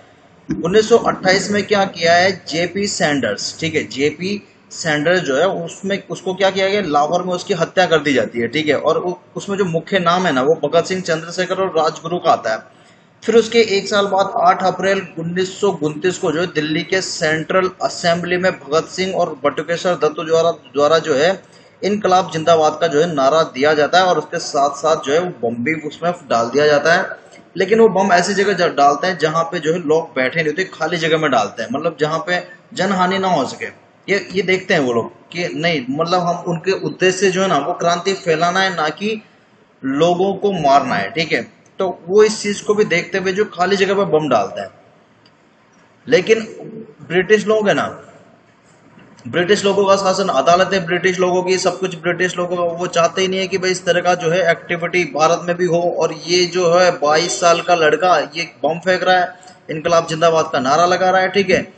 कैसे हिम्मत हो इसकी ऐसी, ठीक है। मात्र 22 साल की उम्र में लाहौर की जेल में बच्चों, लाहौर की जेल में देखो 29 के बाद 30 31 कितने साल मुकदमा चला है? 2 साल मुकदमा चला है। 2 साल बाद जो है 22 साल की उम्र में लाहौर की जेल में सुबह 7:33 पे सोमवार 23 मार्च 1931 को भगत सिंह, राजगुरु और सुखदेव को क्या कर दी जाती है? फांसी दे दी जाती है बच्चों। और वो हंसते हंसते जो है वो फांसी के फंदे को चूम लेते हैं, भगत सिंह, राजगुरु और सुखदेव, ठीक है। मात्र 22 साल का लड़का, ठीक है, जिसकी उम्र 22 साल बहुत कम एज होती है। देखो 22 साल के, आज के जो 22 साल के लड़के हैं ना, आज का 22 साल का लड़का कैसी हरकतें करता देखा होगा आपने, ठीक है। मैं बोलना नहीं चाहता कुछ ज़्यादा, ठीक है। देखे होंगे आपने 22 साल के लड़के आजकल के कैसे होते हैं। ये देखो आप 22 साल की उम्र में लाहौर जेल, ठीक है, लाहौर जेल, ठीक है। सुबह 7:30 बज रही है, सोमवार का दिन है, 23 मार्च का दिन, और 1931 की बात चल रही है। भगत सिंह और उसके दो साथी, उनके दो साथी, ठीक है, राजगुरु और सुखदेव जी को क्या कर दी जाती है? फांसी दी जाती है। और वो व्यक्ति हंसते हंसते जो है अपने प्राणों की आहुति दे देते हैं देश के लिए। सिर्फ किसके लिए? देश के लिए, ताकि देश जो है आज़ाद हो जाए। देश के जो ऐसे युवा जिनके दिमाग में कुछ नहीं है, या ऐसे युवा जिनमें जन क्रांति के बारे में या देश को आज़ाद कराने के बारे में कोई थॉट आ नहीं रहा है, तो उनको जन चेतना उनके अंदर जो है, उनका जो है वो क्या बोलने लग जाए, मतलब बोला ना कि भाई तुम बिल्कुल लठल्ले हो गए यार, तुम्हें कुछ ये नहीं है, आप देश के बारे में सोच नहीं रहे हो। इनकलाब जिंदाबाद का नारा दे दे के जो है उनको क्या कर दिया जाता है? थोड़ा सा प्रोत्साहन दिया जाता है कि देखो तुम भी करो यार, ठीक है। और बम वाली घटना इसलिए बनाई जाती है, बम वाली जो घटना है ना, बम वाली घटना जानबूझ के की जाती है, क्योंकि वो चाहते थे कि भाई अंग्रेजों के पास हथियार है ना, तो हमारे देसी जो हमारे युवा लोग हैं ना, उनके पास भी क्या हो? हथियार हो। और वो क्या करते हैं, देखो उससे जज पूछता भैया बम कहाँ से लाया? तो वो बोलता है कि हमने जज मतलब बनाया बम, ठीक है। तो वो बोलते बम कैसे बनाया तुमने?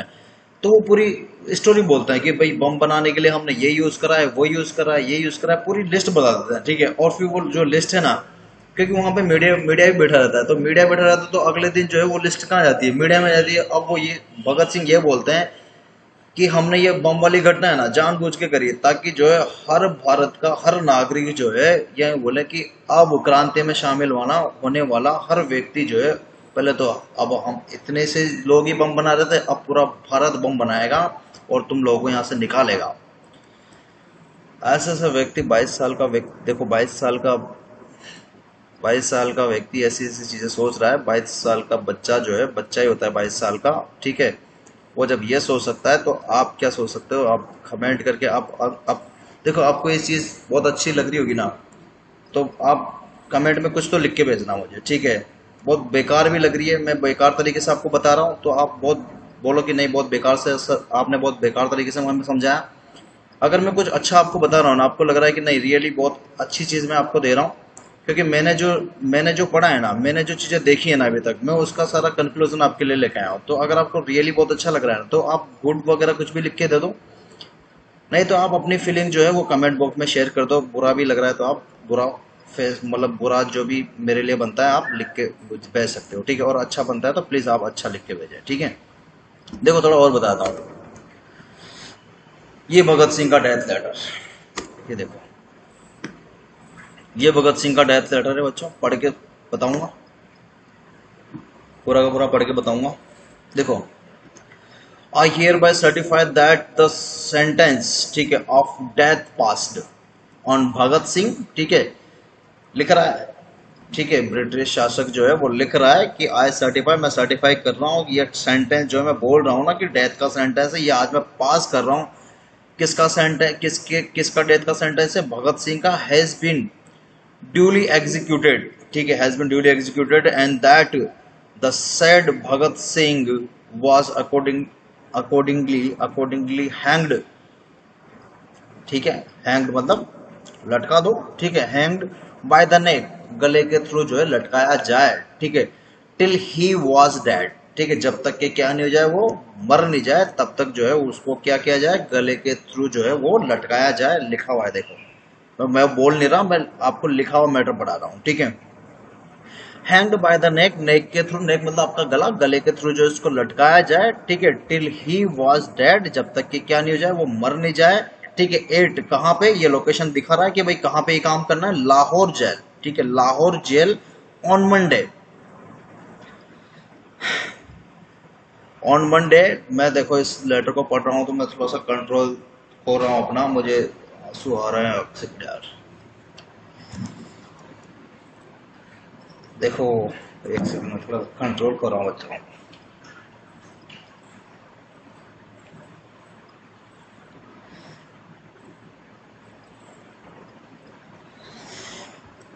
एक सेकंड बच्चों,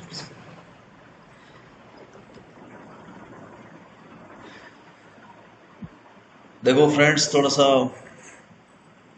ऐसा है ना कि आप आपके हीरोज, ठीक है, आपके हीरो रहे ये लोग, ठीक है। मेरे मतलब मैं तो काफ़ी सेंसिटिव हूँ, ठीक है, मेरा जो थोड़ा सा हार्ट है वो सेंसिटिव हार्ट है बच्चों, मुझे थोड़ा सा कंट्रोल होता नहीं है इन चीज़ों को देख के, रोना में जल्दी बह जाता हूँ मैं, है ना। आपका थोड़ा सा मुझे सीन पता नहीं है, बाकी मेरे साथ थोड़ा सा ये वाला सीन है बच्चों। देखो, on Monday, on Monday the 23rd day of March, ठीक है, बोल रहा है कि भैया 23rd डे ये वाला दिन होना चाहिए, ये महीना होना चाहिए, और ये 1931 जो है सन होना चाहिए। टाइम भी लिखा है इसने 7:33, ठीक है। That the body remained, the body remained suspended for a full हार, बोल रहा है कि भैया उस बॉडी को जो है ना, मतलब लटका रहना देना पूरे 1 घंटे के लिए, फुल हार मतलब पूरे टाइम के लिए उसको लटका रखो। And was not taken down, और उतारना मत, टेकन डाउन मतलब उतारना मत, ठीक है, कब तक, until life was us, S, देखो बोला ही नहीं जा रहा यार, ठीक है। देखो बोल रहा है कि भैया जब तक जो है मेडिकल ऑफिसर, ये देखो मेडिकल ऑफिसर ये चेक ना कर ले, कि चेक ना कर ले कि भैया अब उसके अंदर जान वगैरह तो नहीं है ना, या फिर पूरी तरह से जब संतुष्ट हो जाए तब जो है आप उसको क्या कर सकते हो, रिलीज कर सकते हो। तब तक जो है बॉडी के साथ ये वाली सीन, मतलब ये देखो भगत सिंह का हाल, ये चीज, अरे अंग्रेजों, मतलब मैं अगर उस समय होता तो रियली मैं बोल रहा था कि अगर मैं उस समय होता तो मैं भी जो है क्रांतिकारी बनता, ठीक है। मैं भी, मेरे अंदर वो चीज़ तो है कि मैं जो है उस चीज़ के लिए करता कुछ ना कुछ, ठीक है। यार इतना मतलब 22 साल का व्यक्ति के साथ मतलब इस तरह का क्रूर व्यवहार पॉसिबल नहीं है बच्चों। ये स्क्रीनशॉट तो ले लो आप, ठीक है। डेथ लेटर मैंने भगत सिंह जी का लगाया हुआ है, और इस तरह की लैंग्वेज जो लिखी हुई है देखो आप क्या किया गया है। चलो आगे बढ़ते हैं बच्चों, ठीक है, आगे बढ़ते हैं। और स्वतंत्रता दिवस पे मैं ये क्लास ले रहा हूँ, आपको रियली बहुत अच्छा लग रही होगी क्लास, आपने ऐसी चीजें देखी नहीं होगी, आपकी समझ से बाहर है बिल्कुल, ठीक है, मतलब हम सबकी सोच से बाहर है ये चीजें। और मैं जो क्लास आपके लिए आज बना रहा था ना, मैं क्योंकि 15 अगस्त का दिन है, मेरी जैसे नींद खुली मैंने क्लास बनाना स्टार्ट कर दिया था बच्चों। और मैं 12 1 1:30 बजे तक मैं क्लास बनाई, मैंने 5 6 घंटे लगे मुझे इस क्लास को बनाने में, ठीक है। 5 6 घंटे में मैंने ये मैटर तैयार किया है और ये आपके लिए लेके आया हूँ सामने, ठीक है। देखो, फिर एक नारा निकल के आता है करो या मरो का, 1942 में ये नारा आता है। और इसी के साथ एक नारा दिया जाता है भारत छोड़ो आंदोलन का, ठीक है। अंग्रेजों भारत छोड़ो, और भारत छोड़ो आंदोलन चालू हो जाएगा, आपका प्रारंभ हो जाएगा यहीं से, ठीक है। 1942 में जो है खुद गांधी जी ने जो है ये नारा दिया है करो या मरो। देखो गांधी जी जो है ना, वो एक तरह गांधी जी तो अहिंसा प्रेमी है ना, अहिंसा के पुजारी है, ठीक है। हम लोग बोलते हैं ना अहिंसा परमो धर्म, उन्हीं का वाक्य। लेकिन अहिंसक व्यक्ति ने क्यों बोला कि भाई करो या मरो, ठीक है। देखो, पर ऐसा है ना कि गांधी जी देख चुके थे, गांधी जी अंग्रेजों की नीति देख चुके थे। अंग्रेज वो पहले चाहते थे कि ठीक है अंग्रेजों के संविधान से या अंग्रेजों के तरीके से निकालेंगे इनको बाहर, ठीक है। लेकिन जब उनको लगा ना कि यार ये अंग्रेज हैं, ये तो कुछ मान ही नहीं रहे, ठीक है, ये ना तो कागज की भाषा समझ रहे हैं ना ये दूसरी भाषा समझ रहे हैं, ठीक है, ये निकट्टू बहुत ज्यादा है। तो इनको तो जो है वो कहते हैं ना कि लाठी जो है ना वो बोलते हैं ना कि लातों के भूत जो है ना बातों से मानते नहीं है, ठीक है। तो उनको ये समझ में आ गया था, गांधी जी को ये समझ में आ गया था कि यार इनको ये बोलते हैं ना कि एक एक कोई दे रहा है तो एक गाल दो तो फिर दूसरा गाल भी आगे कर दो। इन्होंने दोनों गाल आगे करके देख लिए और उन्होंने कहा कि नहीं यार, ये व्यक्ति जो है वो दूसरा गाल आगे करने से जो है वो तीसरे गाल की डिमांड कर रहा है, तो इसको जो है वो गाल नहीं, इसको लात दो, ठीक है। तो करो या मरो का जो नारा है 1942 में किसने दिया था बच्चों? करो या मरो का नारा जो है गांधी जी ने दिया था। और उस समय एक नारा और लगा था, अंग्रेजों भारत छोड़ो, और यहीं से जो है 1942 से भारत छोड़ो आंदोलन की क्या हो जाती है बच्चों, शुरुआत हो जाती है। अब तो देखो मैं कुछ फैक्ट आपके लिए लाया हूं तो वो देख लो। करो या मरो का ये नारा जो है महात्मा गांधी द्वारा दिया गया था। ये भारत छोड़ो आंदोलन की शुरुआत जो है 8 अगस्त 1942 को हुई थी। इस दिन मुंबई के मैदान में, ठीक है, मुंबई के मैदान में अखिल भारतीय कांग्रेस महासमिति ने एक प्रस्ताव पारित कर दिया था कि भाई जो है अब हम क्या करेंगे, भारत छोड़ो आंदोलन चलाएंगे, जिसमें अंग्रेजों को बोलेंगे कि भारत छोड़ो, ठीक है। यह प्रस्ताव भारत छोड़ो आंदोलन के ना, जो कि कहाँ पे हुआ था, मुंबई के मैदान में अखिल भारतीय कांग्रेस ने क्या किया था, एक महासमिति द्वारा एक प्रस्ताव पारित किया था। उस प्रस्ताव को क्या बोला गया, भारत छोड़ो आंदोलन। और तब से जो है भारत छोड़ो आंदोलन अपनी ले पकड़ लेता है। इसी आंदोलन में गांधी जी ने बंबई के गोवलिया टैंक मैदान, ठीक है, गोवलिया टैंक मैदान में एक शानदार भाषण दिया था, जिसमें उन्होंने करो या मरो का नारा दिया था। उन्होंने कहा था कि देखो हम सब कुछ करके देख चुके हैं, अंग्रेज मान नहीं रहे, अब जो है या तो करो या फिर तुम मरो, ठीक है। अहिंसा वाला जो है वो सिस्टम यहाँ पे उन्होंने खत्म कर दिया था, ठीक है। आंदोलन के शुरुआत के तुरंत बाद जो है, आंदोलन जब शुरुआती हो रहा था उसके तुरंत बाद जो है नेहरू जी, गांधी जी और पटेल जी समेत जो है काफी बड़े बड़े जो दिग्गज नेता थे उन सबको क्या कर लिया, गिरफ्तार कर लिया और जेलों में डाल दिया, ठीक है। लेकिन फिर भी भारत का जो युवा कार्यकर्ता था उसने हड़तालें की, प्रदर्शन किए, उनके माध्यम से जो है आंदोलन को देशव्यापी रूप दे दिया। और पूरे भारत में जो है करो या मरो का नारा, अंग्रेजों भारत छोड़ो का नारा जो है भयंकर तरीके से फैल गया, ठीक है। और इसका ये रूप हमें देखने को मिला कि 1947 में जो है अंग्रेज क्या हो गए, भारत से निकल गए, ठीक है। तो ये नारा जो है अंग्रेजों को बाहर निकालने के लिए काफी अच्छा साबित हुआ, ठीक है। भारत छोड़ो आंदोलन में ये नारा काफी ज्यादा गूंजा। ओके, चलो आगे बढ़ते हैं, ठीक है। जय हिंद। जय हिंद का जो नारा है ना, जय हिंद का नारा सुभाष चंद्र बोस ने दिया था, लेकिन ये जो निकला था ना, ये एक स्कूली बच्चे के मुंह से निकला था जय हिंद का नारा, ठीक है। जय हिंद का नारा एक स्कूली बच्चे कैसे निकला था? जय हिंद का नारा देखो सुभाष चंद्र बोस के द्वारा पूरे देश में सूरज की किरणों के समान फैल गया। जय हिंद का नारा सर्वप्रथम क्रांतिकारी रामन पिल्लई ने दिया था। रामन पिल्लई जो है ना वो ये क्या बोलते हैं इसका, केरल की राजधानी है ना तिरुवनंतपुरम, ठीक है, वहां के रहने वाले हैं, ठीक है, वहां के रहने वाले थे, ठीक है, रामन पिल्लई, ठीक है, जो जर्मनी में पढ़ाई करने गए थे। तो जर्मनी में जो पढ़ाई करने गए थे और जो सुभाष चंद्र बोस थे वो घूम ही रहे थे जर्मनी, जापान वगैरह, ठीक है। तो वहां जब ये मिले रामन पिल्लई उनसे, तो उन्होंने बोला कि जय हिंद सर। तो जब वो उन्होंने जय हिंद नाम, मतलब जय हिंद शब्द से जब पुकारा ना, तो जय हिंद उनके दिमाग में सेट हो गया, ठीक है, सुभाष चंद्र बोस के, और उन्हें मतलब एक अभूतपूर्व जो है वो फीलिंग आई जय हिंद के नाम से। तो जय हिंद शब्द जो है वो ना रामन पिल्लई ने जो है सर्वप्रथम यूज किया था बच्चों, और इनके मुंह से निकला था। और एक स्कूली बच्चे थे, ठीक है, स्कूली पढ़ाई करने के लिए जर्मनी गए थे, पहले तो यहीं रह रहे थे, ठीक है, केरल में। तो इसीलिए मैंने यहाँ लिखा है स्कूली बच्चे का नारा कैसे बन गया राष्ट्रीय आंदोलन की आखिरी कील, क्योंकि इसके बाद जो है वो जय हिंद का नारा जो है आज दिन तक हम लोग लेते हैं। और हमारे भारत जब जय हिंद हम बोलते ना, तो भारत की फीलिंग अंदर से आ जाती है, ठीक है।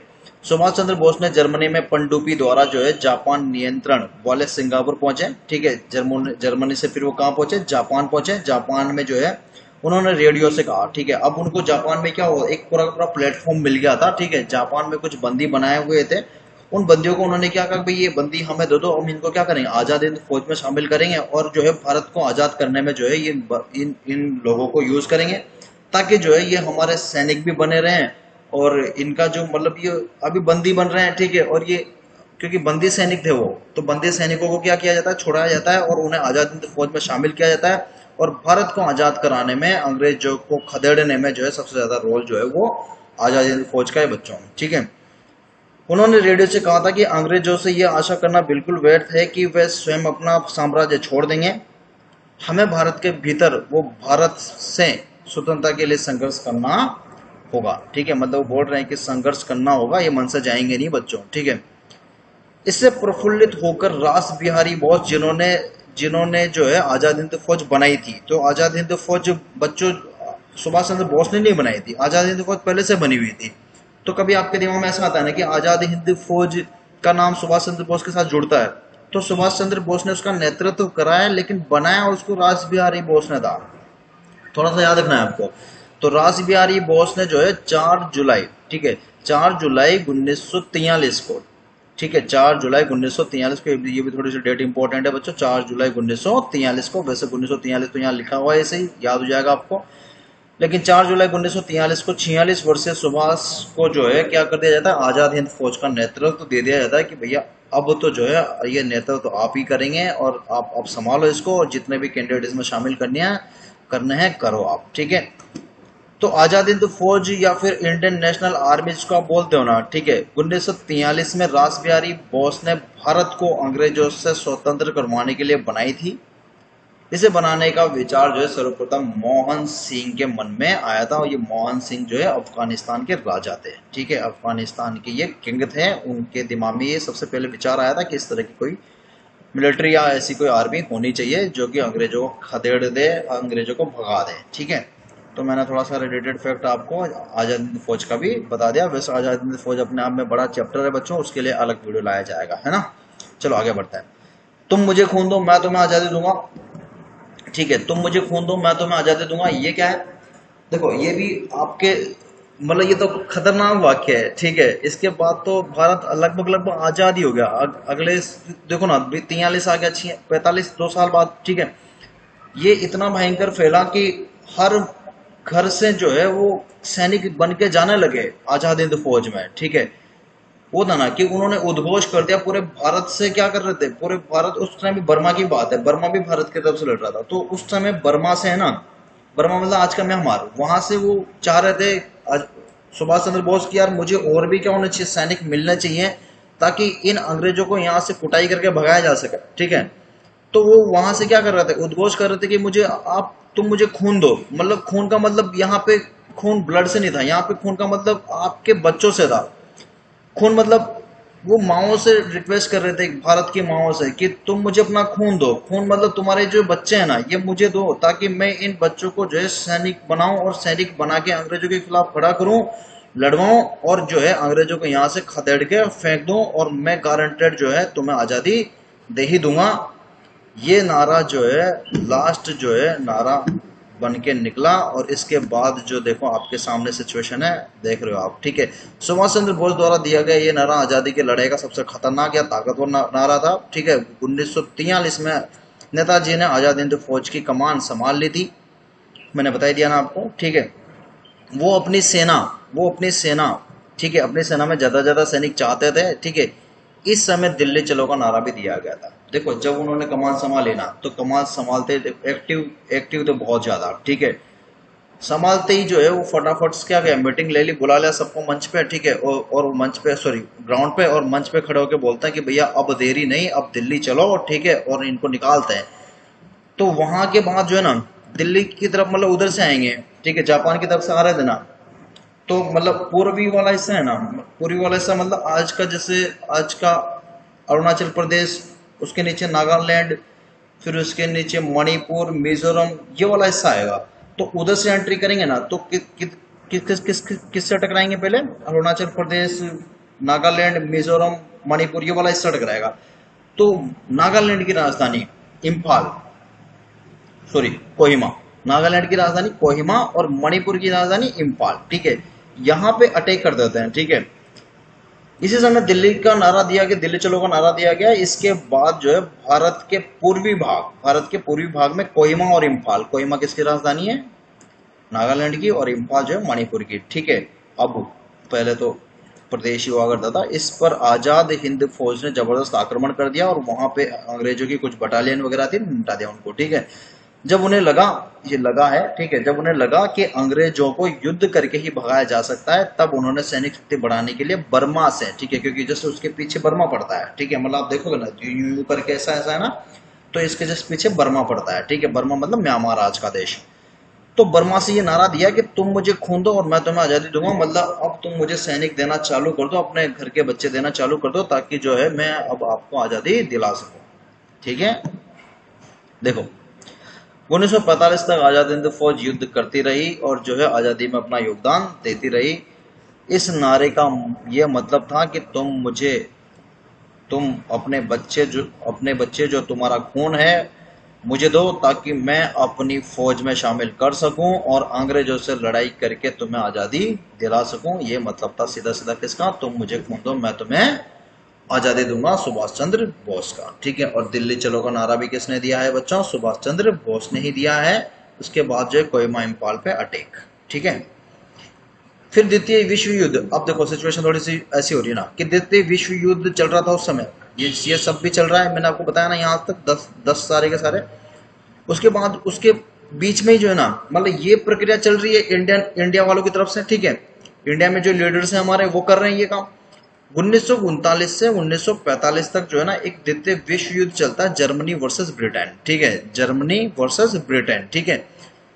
ब्रिटेन सारी ताकत लगा देता है, ठीक है, ब्रिटेन मतलब जो भारत पर शासन कर रहा है, ठीक है, सारी ताकत लगा देता है, सारी ताकत झोंक देता है, भारत की पूंजी भी लगाता है, भारत के सैनिक भी लगाता है, किसमें, द्वितीय विश्व युद्ध में। भारत नहीं चाहता कि भाई ये सैनिक तुम्हारे साथ जाए, क्योंकि हम तो उनको निकालने में लगे हुए हैं, ठीक है, तो हम उनको निकालने में लगे हुए हैं, तो हम अपनी शक्ति उनको क्यों देंगे, तो हम विरोध में है, ठीक है।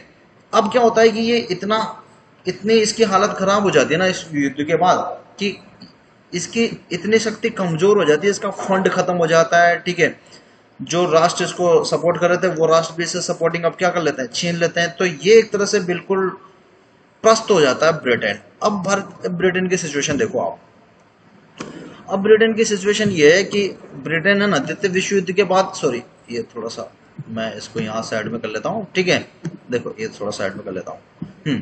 ब्रिटेन द्वितीय विश्व युद्ध के बाद जो है ब्रिटेन की हालत इतनी खराब हो जाती है कि वो अब जो है भारत में हो रहे विद्रोह को संभालना जो है उसकी बात अब रहती नहीं है। मतलब भारत में विद्रोह चल रहा है, ठीक, कंटिन्यू विद्रोह चल रहा है, लेकिन अब उसकी हालत तो वैसे खराब है।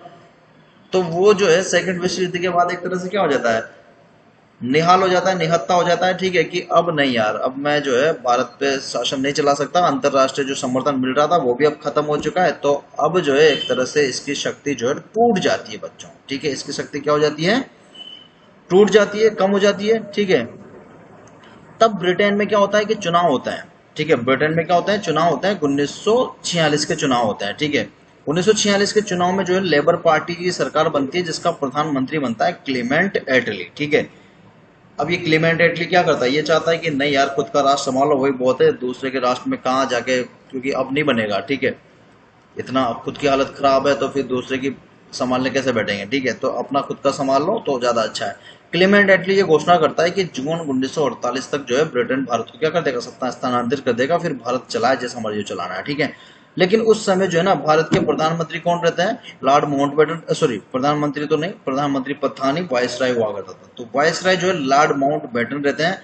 वो सत्ता स्थानांतरण की तारीख जो है ना वो जापान के आत्मसमर्पण की तारीख को तय करते हैं कि भैया जिस दिन जापान ने आत्मसमर्पण किया था ना 15 अगस्त को, उसी दिन जो है भारत को क्या करेंगे, आजाद करेंगे, सत्ता स्थानांतरित करेंगे, ताकि ये डेट जो है वो थोड़ी सी यादगार डेट बन जाए। तो 15 अगस्त को क्यों चुना गया, क्योंकि जो है इस दिन क्या किया गया था, जापान ने आत्मसमर्पण कर दिया था कि नहीं अब मैं नहीं लड़ सकता यार, ठीक है, अब जैसा तुम्हें चलाना है वैसा चलाओ, ठीक है। तो उसने क्या कर दिया था, आत्मसमर्पण कर दिया था। तो ये तारीख जो है माउंटबेटन चुन लेता है। तो अब जो है जून नहीं, अब होगा अगस्त, ठीक है। और ये जो 48 है ना, इससे एक साल पहले ही क्या कर दिया, भारत को सत्ता स्थानांतरित कर दिया, क्योंकि भारत में स्थिति बिगड़ रही थी। भारत में मुस्लिम लीग और इधर कांग्रेस है ना, बिल्कुल बन नहीं रहा था इनका दोनों का, ठीक है। चलो देखते हैं आगे। देखो कांग्रेस और मुस्लिम लीग के बीच में कुछ विवाद हो गया था, ठीक है। विवाद ये था कि भाई मुस्लिम लीग का जो है ना संचालन कर रहे थे, ठीक है, जिन्ना साहब, और आपके जो मतलब कांग्रेस के हम लोग मतलब गांधी जी वगैरह ये सब कर रहे थे। तो जिन्ना वर्सेस आपके गांधी जी हो गए थे। यही बोले कि हिंदू मुस्लिम इस तरह का कुछ मैटर फंस गया था वहां पे, ठीक है। मतलब उनको लग रहा था कि भाई हम यहाँ पे रहेंगे, मतलब हमारा जो बहुसंख्यक इलाका है, ठीक है, उनमें हमें अलग ही राष्ट्र दिया जाता है कि हम वहां पे खुशहाली से रह सकें और तुम भी यहाँ पे खुशहाली से रह सको, ठीक है। तो कांग्रेस और मुस्लिम लीग के बीच में ठन गई थी, ठीक है। तो लीग जो है वो अलग देश की मांग कर रहा था कि भाई हमें तो अलग देश दे दो, हम वहां पे अच्छे रहेंगे, ठीक है। तो ये सीन इस तरह का कुछ हुआ कि ब्रिटिश सरकार ने क्या किया, फिर 3 जून, ये देखते हुए ना, ये सब देखते हुए क्या किया उन्होंने, 3 जून 1947 को ब्रिटिश सरकार ने क्या किया, भारत के विभाजन का फैसला ले लिया कि चलो ठीक है भारत, क्योंकि अभी ब्रिटिश लोग गए नहीं है और उनके बीच में ये विवाद चल रहा है, उनके सामने ये विवाद चल रहा है ना। तो देखो ऐसा होता है ना कि मान लो हमारे घर में कोई मेहमान आया, अंग्रेज लोग मेहमान ही थे लेकिन घर वो बोलते हैं ना कि मालिक बन के बैठ गए। तो एक तरह से बोलो ना कि हमारे घर में कोई मेहमान आया, ठीक है। अब मेहमान आए लेकिन वो मालिक बन जाए वो अलग बात है, ठीक है। तो ये मेहमान ही थे अंग्रेज लोग लेकिन मालिक बन के बैठ गए थे। अब क्या होता है कि घर वाले, जैसे मान लो मेहमान सामने बैठा है और घर में कोई दो व्यक्ति लड़ रहे हैं, तो अब क्या हो गया, वो मैटर सलटा के निकलेंगे या फिर ऐसे निकल जाएंगे, मैटर को निपटा के निकलेंगे ना। तो अब ये जो है ना ब्रिटिश सरकार जाने वाली थी लेकिन इनके सामने ये दो, एक घर के दो सदस्य क्यों बोल रहा हूँ, क्योंकि पहले बहुत अच्छे से रहते थे लेकिन पता नहीं क्या मनमुटा हुआ है, विवाद चालू हो गए, ठीक है। हो सकता है कि पॉलिटिकल रीजन रहे हों, लेकिन पहले साथ साथ में युद्ध लड़े हैं, हिंदू मुस्लिम साथ साथ रहे हैं, लेकिन बाद में ऐसा क्यों हुआ है, पता नहीं क्या रीजन रहा है। आप जो है कमेंट बॉक्स में अपनी राय लिखना कि ऐसा क्यों हुआ है, ठीक है, विवाद क्यों हो गया। देखो विवाद होते हैं तो विवाद से निमटते भी हैं, वापस चीजें एक हो जाती है। तो मैंने आपसे बोला कि घर के दो व्यक्ति अगर आपस में लड़ रहे हों तो क्या होगा, तो मेहमान जो होगा वो क्या करेगा, मैटर को क्लियर करेगा, ठीक है। अब वो बोलेगा कि नहीं, अब दो व्यक्ति ऐसे हैं कि दो भाई जैसे हैं कि नहीं मेरे को तो अब ये मकान मैं नहीं रहूंगा, मैं इसमें साथ साथ नहीं रहेंगे, तो मुझे फिर वो क्या करेगा, मेहमान क्या करेगा कि भैया तू ऊपर वाला फ्लोर ले रहा है, तू नीचे वाला फ्लोर ले, बंटवारा कर देगा। बंटवारे की बात जो आएगी ना वो दूसरे की उपज होगी, दूसरे की सोच की उपज होगी, ठीक है, हमारी नहीं होगी वो। ये जो विभाजन है ना, विभाजन विभाजन जो आया ना, ये लॉर्ड माउंटबेटन के दिमाग की उपज थी, ठीक है। किसके दिमाग के ऊपर थी, ये लॉर्ड माउंटबेटन, ठीक है। ये वायसराय हुआ करता था, इसने कहा ठीक है तुम्हारी बन नहीं रही, अलग अलग कर दो, अलग अलग कर देते हैं तुम लोगों को, ठीक है। मतलब भारत के दो हिस्से कर देंगे, एक तो भारतीय राष्ट्रीय संघ और एक जो है पाकिस्तान संघ, ठीक है। तो दो हिस्से जो है वो करने के लिए 2 जून 1947 को क्या हो चुका है, फैसला लिया जा चुका है, करेंगे, ठीक है, अलग करेंगे। और पाकिस्तान भी दो पाकिस्तान देंगे, पाकिस्तान मतलब दो पाकिस्तान बनाएंगे, एक पूर्वी पाकिस्तान और एक पश्चिमी पाकिस्तान। पूर्वी पाकिस्तान मतलब आज का बांग्लादेश, तो आज का बांग्लादेश बनेगा पूर्वी पाकिस्तान, और जो अभी हमें पाकिस्तान देखने को मिल रहा है वो पाकिस्तान, ठीक है। लेकिन 1971 में जो है वो क्या किया गया, पूर्वी पाकिस्तान से जो है उसकी सत्ता छीन ली गई है, क्योंकि इसने अटैक किया था, इसको थोड़ा सबक सिखा दिया, और जो है 1971 में इससे जो है बांग्लादेश को आज़ाद करा दिया और एक नया देश जो है बांग्लादेश बना दिया, ठीक है। देखो बच्चों, अब देखो भारत आज़ाद हो रहा है, ठीक है। देख लो ना आप, स्वतंत्रता मिल रही है, ठीक है। स्वतंत्रता मिल रही है कैसे, भारत के दो हिस्से होंगे, भारत स्वतंत्र होने जा रहा है अंग्रेजों से, लेकिन अपने आप में बंटने भी जा रहा है, अपने आप में क्या होने जा रहा है, बड़ा बंटने भी जा रहा है। 15 अगस्त 2021 का ये वीडियो 75वां स्वतंत्रता दिवस। मैं आपसे पूछना चाह रहा हूं कि भारत आजाद हुआ है या भारत बटा है? कमेंट बॉक्स में आप प्लीज लिख के मुझे बताना, ठीक है, कि आप आजादी से ज्यादा खुश हैं, मतलब अंग्रेजों के जाने से ज्यादा खुश हैं, या भारत के बटने से दुखी हैं? आपकी क्या राय है प्लीज आप लिख के जरूर टाइप करना, ठीक है। तो मुझे लगेगा आप भारतीय हो, भारत में रह रहे हो, ठीक है। अगर आप इतना भी नहीं कर रहे, ठीक है, तो मुझे लगेगा आप किस तरह के जो है वो नागरिक हो, वो भी भारत के, ठीक है। देखो बच्चों, लास्ट लाइन, 18 जुलाई 18 जुलाई 1947 को भारतीय स्वतंत्रता अधिनियम पास होता है। मतलब एक अधिनियम बनाया जाता है कि भारत की स्वतंत्रता के लिए एक अधिनियम ऑर्डिनेंस जारी होता है। 18 जुलाई 1947 को ये पास कर दिया जाता है। जुलाई अगस्त की बात है, 15 अगस्त, देखो यहाँ पे आ रहे हैं 15 अगस्त पे, ठीक है। क्या आ चुका है बच्चा? जुलाई आ चुका है। 18 जुलाई को जो है अधिनियम पास हो चुका है। क्या करेंगे इस अधिनियम में? बहुत बहुत सारी लिस्ट बनाई गई थी बच्चों, मैं वो लिस्ट यहाँ बता नहीं सका क्योंकि वीडियो वैसे ही बहुत लंबा हो रहा है। तो उस लिस्ट में काफी पॉइंट लिखे गए थे कि भाई जो है पाकिस्तान को ये वाले क्षेत्र दिए जाएंगे, हिंदुस्तान को ये वाले क्षेत्र दिए जाएंगे, पाकिस्तान में ये रूल फॉलो होंगे, ये रूल फॉलो होंगे, यहाँ पे ये संविधान इससे बनेगा, यहाँ वो बनेगा, वो सारे नाटक किए गए थे, ठीक है। तो अधिनियम पास हो गया। 14 अगस्त 1947 का जो दिन है, पाकिस्तान का निर्माण हो जाता है इस दिन। और ये जो है ब्रिटेन शासन जो है वहां से, उस एरिया में से जो पाकिस्तान के लिए डिसाइड किया है, वहां से ब्रिटिश शासन समाप्त हो जाता है। और पाकिस्तान जो है वो भारत से एक दिन पहले आजाद हो जाता है। किससे? ब्रिटिश शासन से भी, और भारत से वो अलग हो जाता है, ठीक है। 15 अगस्त 1957 को, सॉरी ये मैंने गलत लिख दिया बच्चों, ये 15 अगस्त 1947 है, ठीक है। 15 अगस्त 1947, ठीक है, इसको मैं सही कर देता हूँ। ये मैंने गलत लिखा नहीं है, एक्चुअली टाइपिंग मिस्टेक आ जाती है। पूरा मैटर जो है ना बच्चों, ये मैं टाइप करके लिखता हूँ, ठीक है। ये पूरा मैटर जो है ना वो मैं टाइप करके लिखता हूँ। एक एक लाइन जो है मैं आपके लिए टाइप करता हूँ पहले, फिर आपके लिए सामने लिखा था। उसके एक दिन बाद 15 अगस्त 1947 को जो है भारत का निर्माण होता है। 556 रियासतों वाला भारत आपको सौंप दिया जाता है, जिसमें भी बहुत सारे रूल फॉलो कर दिए जाते हैं कि देशी राजाओं को ये अधिकार है, वो चाहे तो पाकिस्तान में जाए, वो चाहे तो भारत में रहे, चाहे तो अपना अलग राष्ट्र बनाए, इस तरह की कंडीशन डाल दी जाती है, देखो अंग्रेजों द्वारा। 15 अगस्त 1947 को भारत का निर्माण होता है। भारत से जो है पूरी तरह से ब्रिटिश शासन क्या कर दिया जाता है? खत्म कर दिया जाता है। और ब्रिटेन जो है, हम लोग जो है एक तरह से पूरी तरह से क्या हो जाते हैं? अंग्रेजों से आजाद हो जाते हैं। अंग्रेजों से हम लोग स्वतंत्र हुए हैं, इसीलिए जो है हम लोग 15 अगस्त का दिन जो है स्वतंत्रता दिवस के रूप में मनाते हैं बच्चों, ठीक है। लेकिन उसके बाद की जो घटनाएं हुई हैं, उसके बाद ये हुआ है कि ये हमारे लिए छोड़ के गए थे 565 रियासतें, सॉरी 565 रियासतें, अब मैंने सही बोला है, हो सकता है पहले गलत बोल दिया।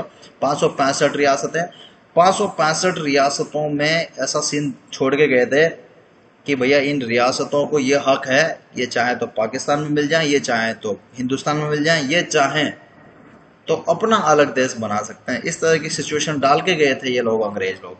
मतलब भारत की देखो, भारत की कैसी स्थिति करने वाले थे ये, मतलब सोच देखो इनकी, ये क्या करने वाले थे। लेकिन लौह पुरुष सरदार वल्लभ भाई पटेल की बदौलत 565 रियासतों में से एक भी, ठीक है, मतलब कुछ रियासतें तो मिल गई पाकिस्तान में जाके, लेकिन जो है ज्यादातर रियासतें 500, मतलब 23-24 रियासतों को छोड़ के बाकी सारी रियासतें बच्चों किसमें मिली? भारत में मिलाने का श्रेय सरदार वल्लभ भाई पटेल को जाता है। स्वतंत्रता दिवस का दिन आज का बहुत अच्छा दिन है। तो आई होप आपको ये वीडियो बहुत अच्छा लगा होगा, ठीक है। आपने बहुत अच्छे से मेरी क्लास को देखा होगा और आपको मेरी क्लास बहुत अच्छी लगी है, ठीक है, मेरे कंटेंट बहुत अच्छे लगे हैं। तो प्लीज़ मेरे चैनल को लाइक करें, सब्सक्राइब करें, और अपनी राय जो है वो कमेंट बॉक्स में प्लीज़ मुझे लिख के ज़रूर आप भेजें। मुझे पता चलेगा कि मैं किस तरह से जो है आपको लेक्चर दे रहा हूँ। Thank you very much guys.